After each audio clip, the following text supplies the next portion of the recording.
On behalf of the Community Foundation of Greater Memphis, I'd like to welcome our donors, partners, volunteers, and supporters. Your presence is felt and appreciated. We're grateful that you've joined us here for our annual meeting, held virtually for the first time, and we all know why. Over the past year, we've experienced quite a wild ride. The pandemic has affected everyone in so many ways. The loss of loved ones, illnesses, isolation, virtual learning, Zoom calls, so many Zoom calls. However, we also learned resiliency, family togetherness, and neighbor helping neighbor. We've also seen the power of tangible philanthropic giving because the need has never been so great. Jobs were lost, businesses shuttered, and in this community, you helped the Community Foundation step up in a big way for all of us.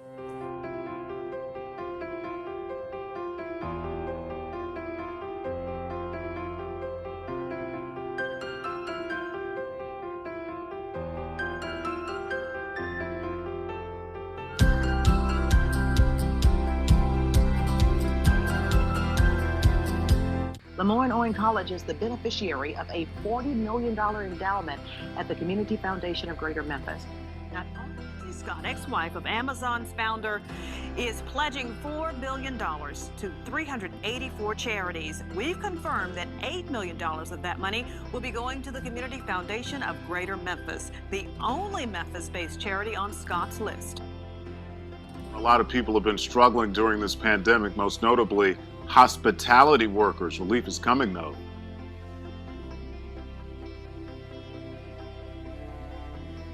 And donations are still needed. The Community Foundation of Greater Memphis's COVID-19 Regional Response Fund raised about $4 million in 12 weeks. 60% was used for immediate relief. The other 40% is starting to be distributed to help with long-term need within those nonprofits.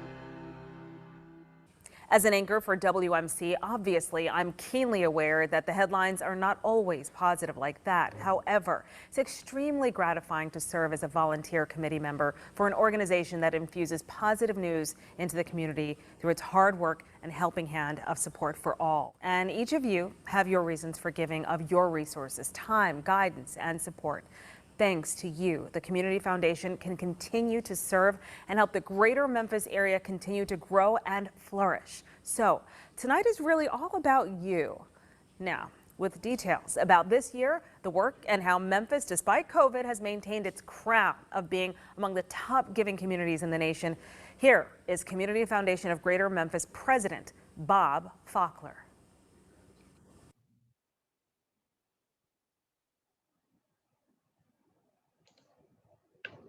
Thanks, Kaji. Good evening. Welcome to the eighth of what's becoming an important tradition of annual meetings for us, even if this one is necessarily a little different. We inaugurated the annual meeting in 2013, so that at least once a year we can meet with our donors and with our nonprofit partners and report on our activities and on our strategic direction. Obviously, this year has been like no other, but even so, the past year has been transformational for the Community Foundation of Greater Memphis, your community foundation. We've seen record growth, the implementation of a groundbreaking new strategic plan, and a significant reshaping of our role in the community and in the ways that we interact with our donors. Even with all the challenges that we face with the current public health crisis, there is much to be proud of, even while there's still much more to be done. So much of what I want to talk about today draws on our history and comes as a direct result of the strategic plan which our Board of Governors adopted in December of 2018. The plan was forward-looking and responded to the increased size and influence of the foundation, the accumulated skills of our staff and advisors, and the shifting needs of our community. So much of my comments tonight will be framed around the three pillars of our strategic plan.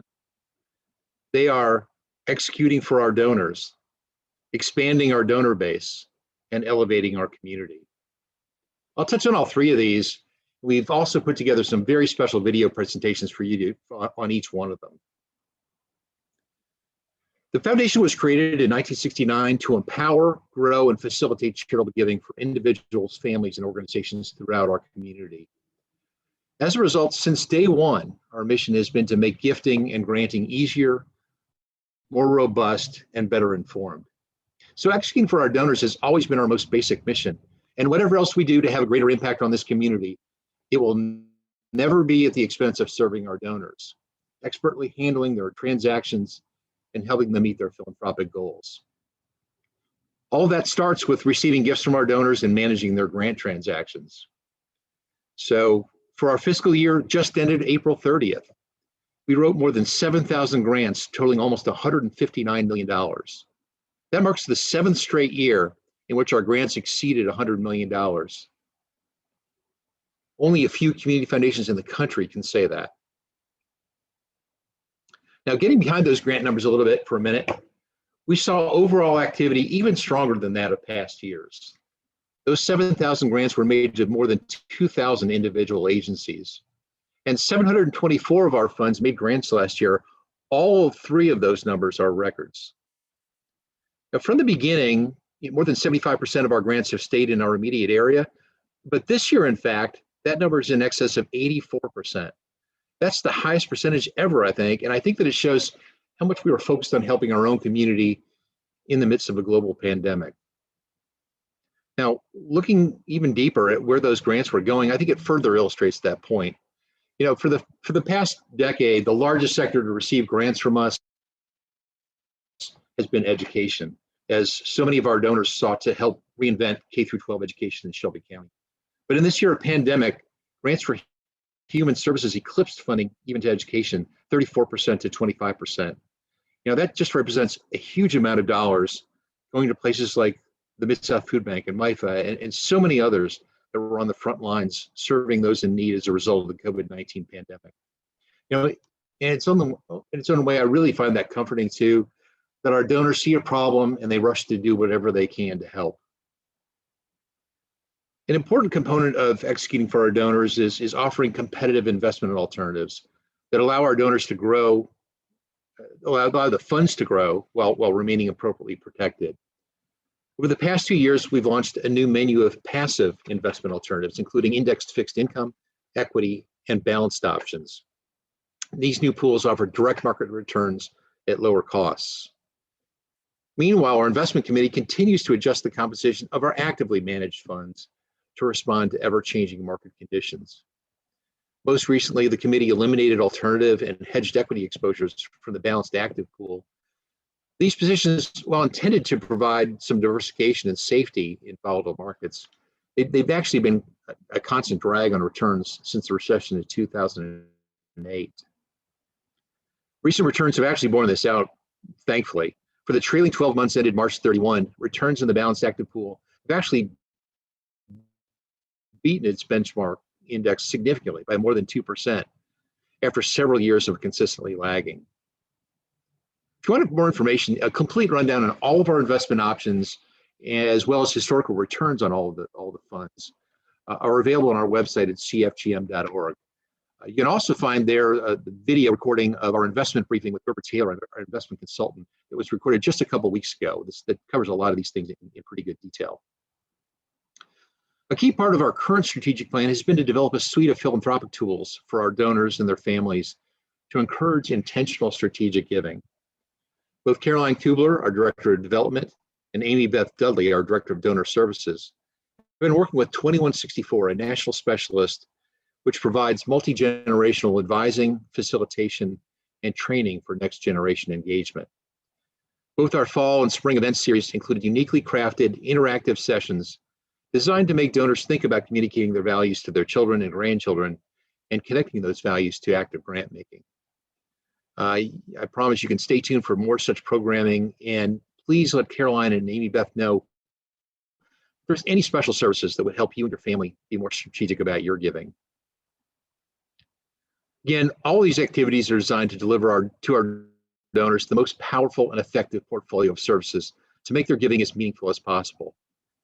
Sometimes that also involves assisting our donors with unusual gifts. We recently accepted a truly unique gift to assist a donor in preserving a critical part of Memphis's music heritage. A collector donated $1 million collection of albums and CDs, largely rock, jazz, blues, and R&B, and mostly from Memphis in the Mid-South. But we're talking here 30,000 45 RPM records, 10,000 LPs, and 20,000 compact discs. A rare and historic collection that would be virtually impossible to assemble today.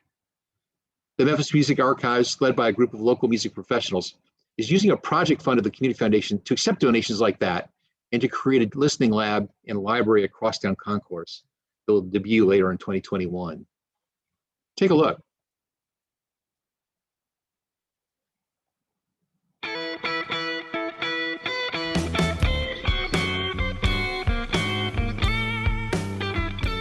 When we finish, we'll have a large collection of music the public can come in and listen to at individual listening stations.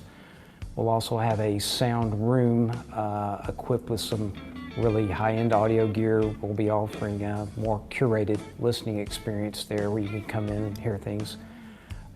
We'll have stations for music editing with software like Pro Tools and Logic the public can use. We've got a podcasting station set up with good microphones and equipment that you can come in and record your podcast. And we'll also be hosting all sorts of music events. For us, putting our organization, getting it together is always challenging in any climate, but during a pandemic, it was even more so. We had a delay with the Internal Revenue Service approving our 501c3 application. Without the development fund through the Community Foundation, we would have probably had to completely stop our development or our construction.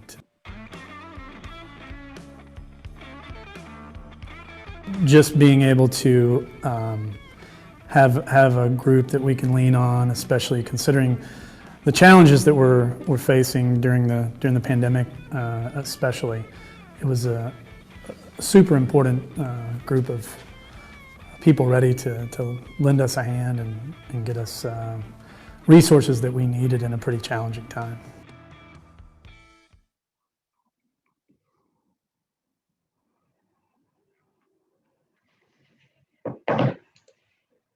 Isn't that great? I'm hearing that the video may be a little bit jumpy for some people, but we're helping save a world-class record collection simply by listening to what our donor needed. The second pillar of our strategic plan is expanding our donor base. And this is really important for two reasons. First, over the past years, we've developed tools and expertise that are invaluable to people who are charitably inclined. We owe it to the broader community to put those tools and expertise in the hands of everyone who can use them. And there are still important corners of our community where the Community Foundation is not particularly well known or widely used. We owe it to them to seek them out and to show them how we can help. And secondly, it's obviously in the best interest of our community to empower as many philanthropists as we can find. The more resources that are brought to bear, the better off we'll be. We've been very successful in growing our reach, by the way. This past year, we added 46 new funds. Some of them were new contacts we made in the community, and some of them are existing donors doing more. Now, here's some really incredible numbers. Fed by the opening of these new funds and strong returns in the financial markets, our assets this year topped $1 billion for the first time. At year end in April, our assets stood at $1.052 billion, making us one of the largest community foundations in the country. Even with this success, we're currently working on two major initiatives to further expand our donor base, particularly to reach those donors that are outside our traditional sphere. The first is the Next Gen Philanthropic initiative, an immersive program that will engage a small group of young professionals aged 30 to 45 to gain a deeper understanding of their personal values and philanthropic goals, a greater awareness of local needs, and a new peer group for collaborative funding in the future. The initiative is being produced in partnership with the Hyde Family Foundation and will culminate in a series of major grants to agencies chosen by the program participants.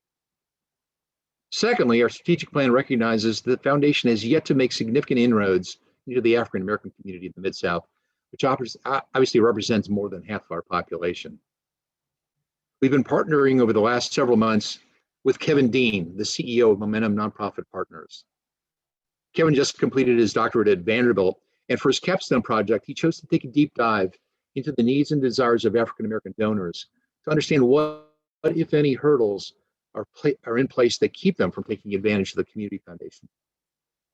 We've just received Kevin's final report in the last couple of weeks, and we'll be working in the months ahead to move toward better serving all of our community. There is many stories about how our donors came to us as there are donors.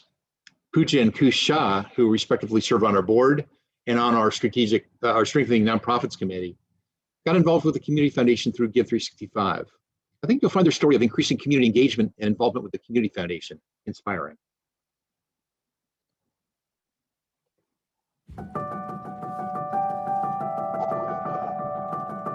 Give 365 has reimagined philanthropy, an annual theme of what matters to Memphis the most right now, an opportunity to serve on grant committees, and an avenue to connect purpose to impact in a tangible and scaled way.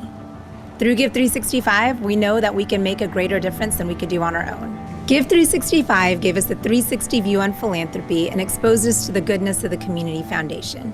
We knew we wanted to chart an intentional path to giving in addition to our in-the-moment giving, and we knew we wanted that investment to be in Memphis once we decided to raise our children here.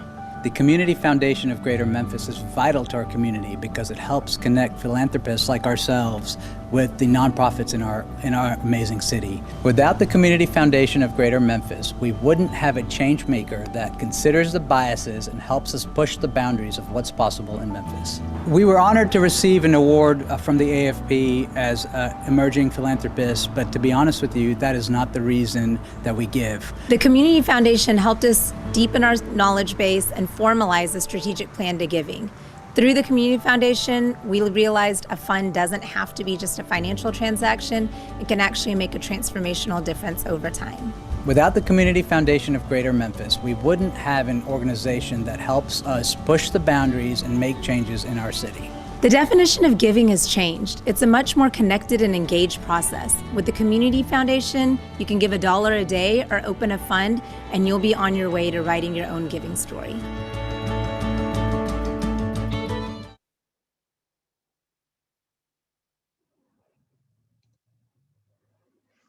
As I said at the outset, nothing's more important than executing for our donors, and it's still imperative that we expand and reach as many of them, like Pooja and Kush, as we can. But elevating our community, understanding its needs, and drawing the resources necessary to meet those needs lies at the heart of what a community foundation is all about. And that was never clearer than it was this past year as our community faced a global pandemic that threatened our lifestyles, our economy, and even our very lives. The resulting response changed this foundation forever and called for us to better prepare ourselves and our community for the future. In March, 14 months ago, I got a call from Doug McGowan, the city's chief administrative officer. He told me that the city and county could see what was coming with the onset of the COVID-19 pandemic and that public funds alone would not be enough to respond to the crisis. He asked if the Community Foundation would be willing to head up a regional appeal for private funding to address the emerging needs created by the pandemic. Now, we had never in our 50-year history been involved in a community-wide appeal for anything. But, I swallowed hard and told him that, of course, we would do whatever we could. The result was the Mid-South COVID-19 Regional Response Fund. Partnering with city and county government, United Way of the Mid-South, and Momentum nonprofit partners, we set about to raise funds, and more importantly, to get those funds out the door as quickly as possible to the places that they were needed the most. Over the next 12 months, we raised more than $14 million for COVID relief from local donors and from national funders. Those monies have been applied in a number of different ways. The first phase was immediate impact grants directly to those agencies that were on the front lines, addressing the needs of individuals and families that were most affected by the onset of the pandemic. Early on, that included agencies like the Mid-South Food Bank and MIFA that were addressing broad needs for food and emergency financial assistance across our community. As weeks went by, though, additional grants went to smaller agencies that were serving individuals and families in isolated communities that were not yet being served. Besides reaching numerous agencies in Shelby County, the fund made grants to agencies in West Tennessee outside of Shelby County, into Eastern Arkansas, and into Northern Mississippi. The fund also helped create new emergency relief funds at Arts Memphis and at Welcome to Memphis to provide sorely needed emergency relief to displaced workers in the arts and hospitality industries. All told, phase one raised over $2.4 million in grants to 91 different agencies throughout the Mid-South.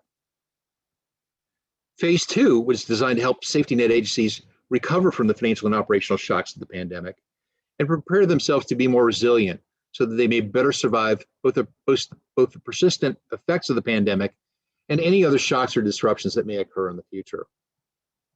At the same time, we became painfully aware that disparities that had already existed for agencies serving communities of color and led by people of color were suffering even more greatly as a result of the pandemic.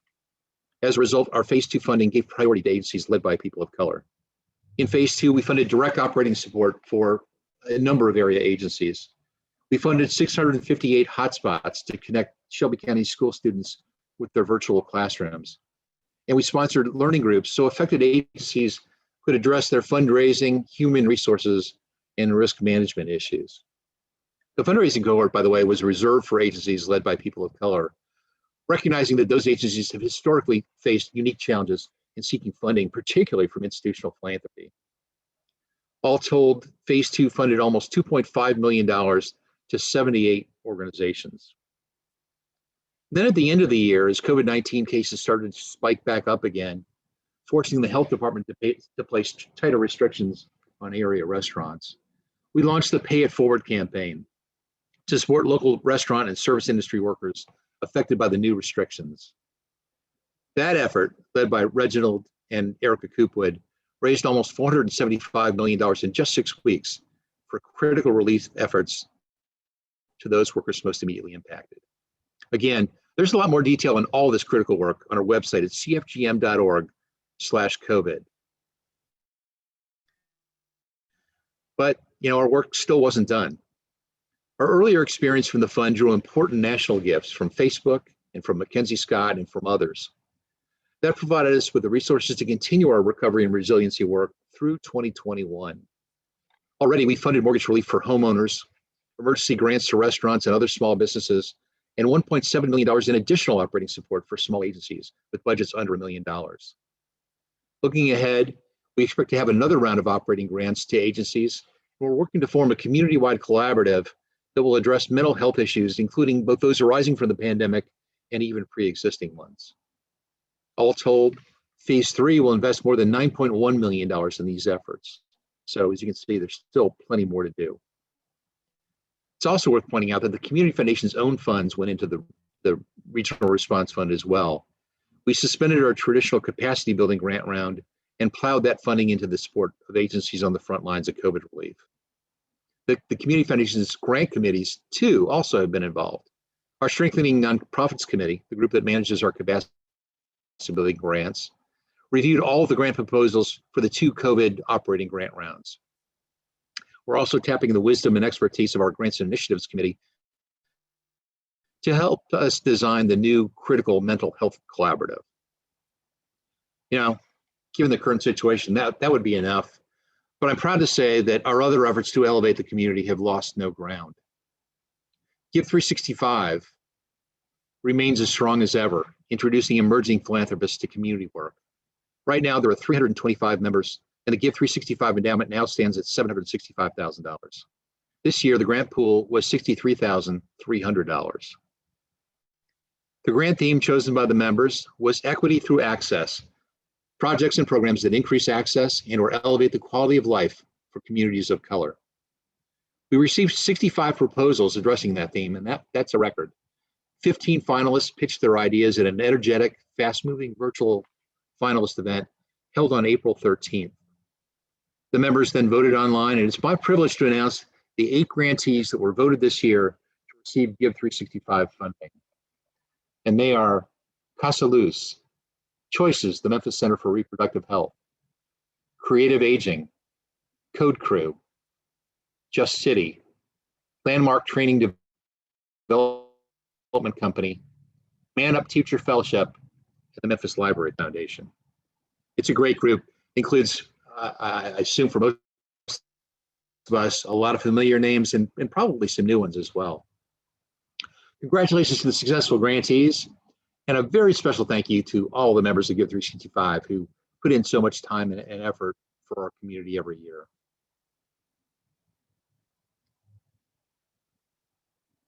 We also continued to produce timely donor information sessions during the year on current community issues.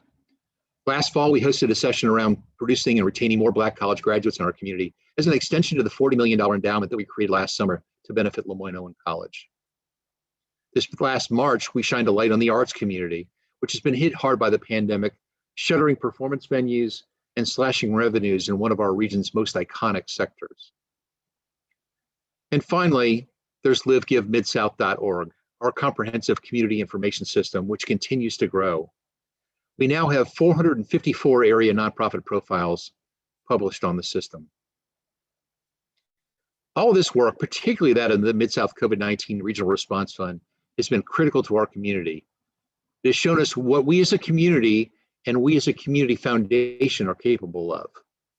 But it begs the question of what would have been possible if we had been better prepared, if we had had greater resources at our disposal.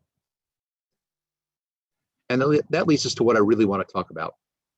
But before we get there, let me show you one success story from our grant work. Gestalt Community Schools operates 5 K-12 schools, all in Hickory Hill. Gestalt takes a holistic village approach to helping their students, parents, and their entire community succeed. In 2018, as part of our MLK 50, the Next Step Forward grant round, we awarded Gestalt $25,000 to establish a parent advisory committee, almost like a PTA, with lots of peer-to-peer support, feedback loops to help the schools and the families share issues and solutions, and even a physical space that the parents can use themselves. They received an additional $50,000 in phase 2 of the COVID fund to address their own emergency needs. Take a look at how Gestalt continued to thrive even during the COVID crisis with continued support.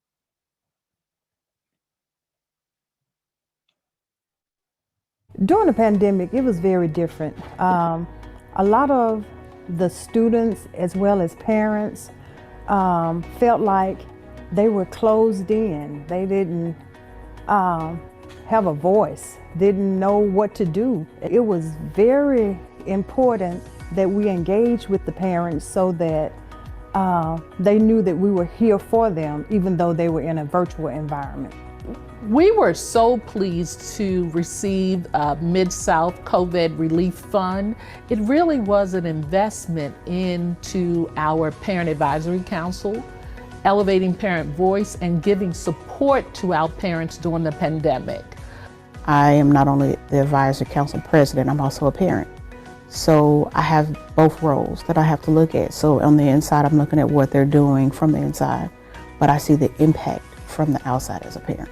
The fund actually helped to seed an investment in our Parent Advisory Council. We call it PAC. And PAC are just a collection, a group of parents that really support the school, support other parents. And so we were able to, with the funds, to expand from 25 parents to up to 50 parent leaders. So the fund allowed us to reach many families, from food insecurities to issues with homelessness and depression. It gives us access to resources that we probably wouldn't have. You know, being able to have a parent resource room where we can come in for parents that may not have access to their internet or computer. They can come in and they can do a job search. They can touch up a resume. What sets the Community Foundation of Greater Memphis apart is the amount of support that they're pouring into our schools.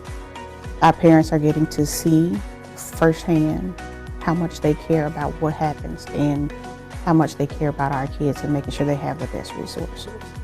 What else did I do when I read that first paragraph? Who can help me online here? This fund is very important for the students as well as the parents because it helps the parents to help the students get the things that they need. Thank you. Wholeheartedly thank you. The things that have been donated and has helped us in ways that are beyond words.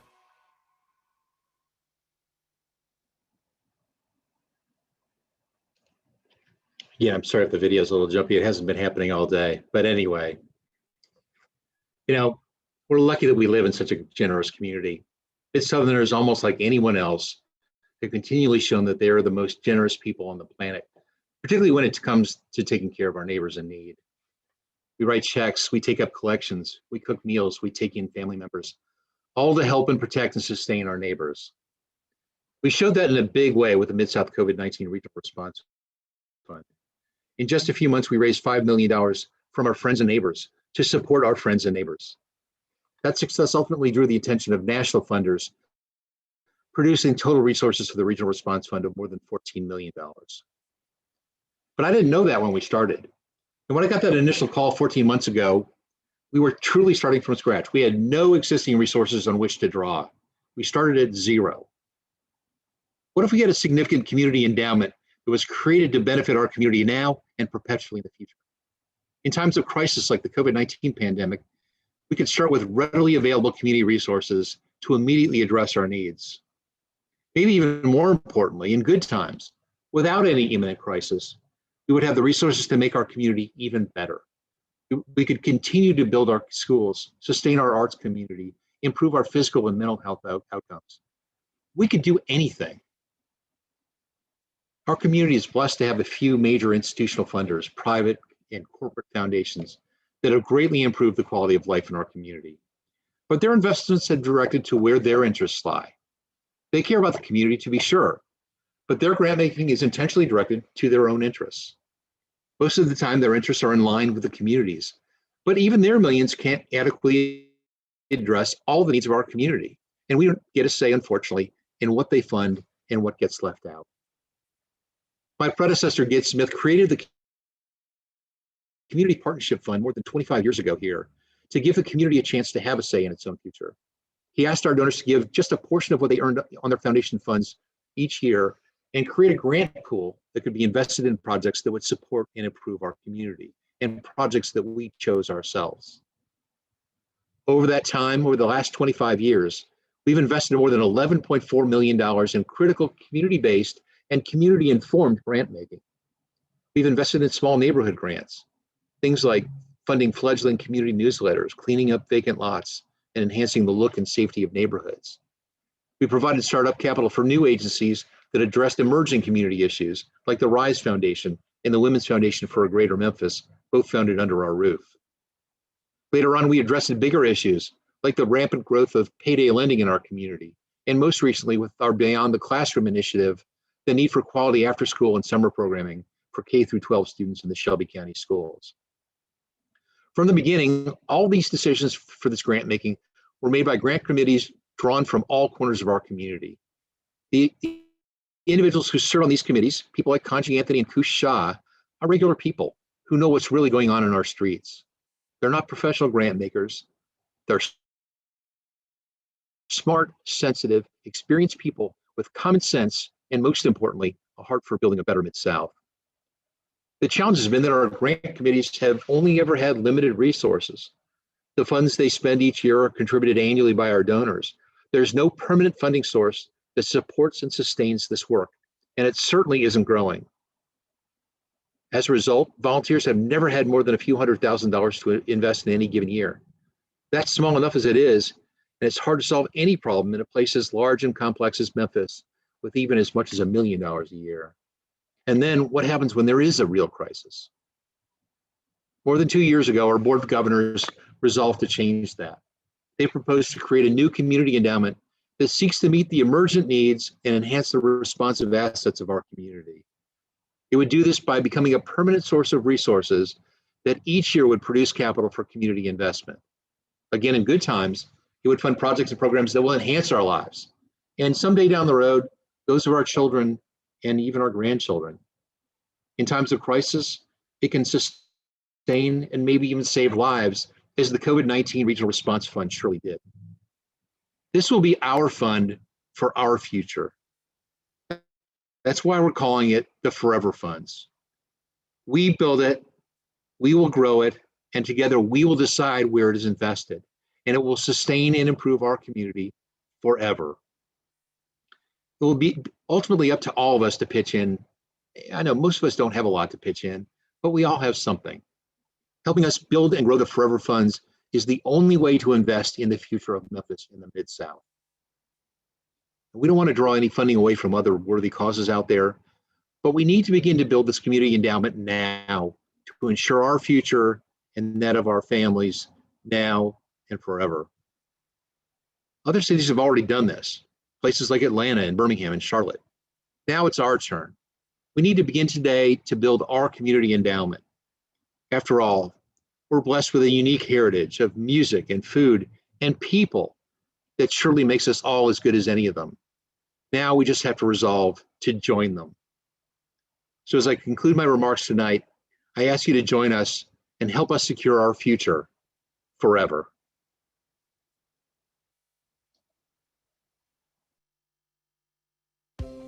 This is our Mid-South, a diverse community with invaluable human and natural resources, but also social and economic challenges that became even more pronounced in the past year. It was a year of what ifs. What if our community is forced to face another unprecedented crisis?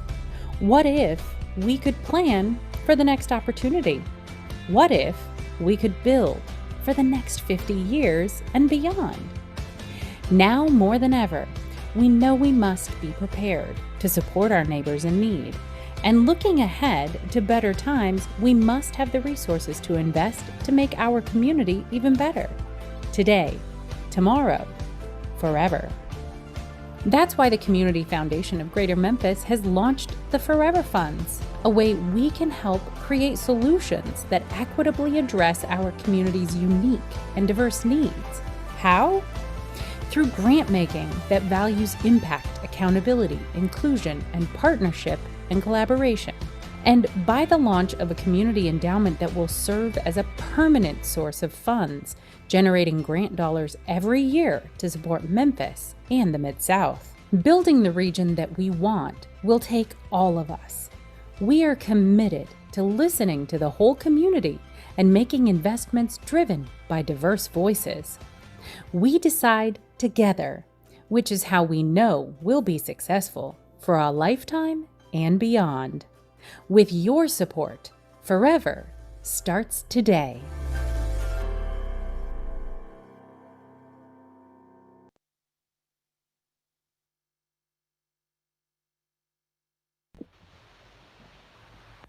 Hi everyone, I'm Chris Kelly, current board chair of this remarkable organization. I couldn't be more humbled to serve, especially at such a pivotal time as this. I'm beyond proud and excited to stand with you for this announcement. The Forever Funds will be the way to invest philanthropically in the future of Memphis and the Mid-South. Its endowment fund will provide resources today, tomorrow, and forever to create solutions and sustain our community's assets. As we wrap up this evening, we all learned what the Community Foundation is and will continue to be. We are executing for our donors, expanding our donor base, and elevating our community. Now consider the role you play as individuals and organizations and how we can all come together for a better tomorrow. I'll leave you with a quote from Desmond Tutu. "My humanity is bound up in yours, for we can only be human together." We appreciate your participation tonight and every night. Thank you, and we hope to see you again soon in person.